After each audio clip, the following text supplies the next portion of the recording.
ভোলায় কিস্তির টাকা না পেয়ে গ্রাহকের গরু নিয়ে আসেন এক এনজিও কর্মী। বিষয়টি নিয়ে ব্যাপক তোলপাড় সৃষ্টি হলে ওই এনজিও কর্মীকে বরখাস্ত করা হয়।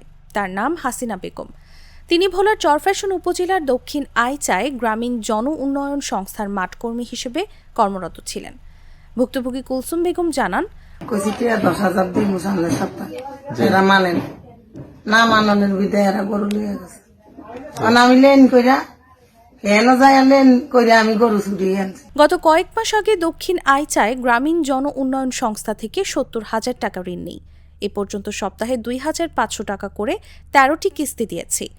এ সময় আর্থিক সমস্যার কারণে 5 কিস্তি দিতে পারিনি। এজন্য গত শনিবার বিকেলে হাসিনা বেগম তার গোয়ালঘর থেকে একটি গাভী নিয়ে যান। ওই সময় এনজিওর ম্যানেজার উপস্থিত ছিলেন। আমি তাদের হাসিনা বেগমকে বারবার অনুরোধ করলেও তিনি আমার কথা শোনেননি। তিনি আরও জানান, পরে ওই দিন সন্ধ্যায় এনজিও অফিসে গিয়ে 2 কিস্তির টাকা দেই। কিস্তির বাকি টাকা আগামী সপ্তাহে পরিশোধ করব বলে গরু নিয়ে আসি। গ্রামীণ জন উন্নয়ন সংস্থার দক্ষিণ আইচা শাখার ম্যানেজার মোহাম্মদ শামীম হোসেন জানান, ওই গ্রাহকের কাছে কিস্তির টাকা চাইতে গেলে মাঠকর্মী হাসিনা বেগমের সঙ্গে খারাপ আচরণ করেন। তাই হয়তো ক্ষোভে হাসিনা বেগম গ্রাহকের গরু নিয়ে আসেন। তবে তার উপস্থিতিতে গরু নিয়ে আসার বিষয়ে প্রশ্ন করা হলেও তিনি অস্বীকার করেন। এ ঘটনায় সংস্থা থেকে হাসিনা বেগমকে বরখাস্ত করা হয়েছে।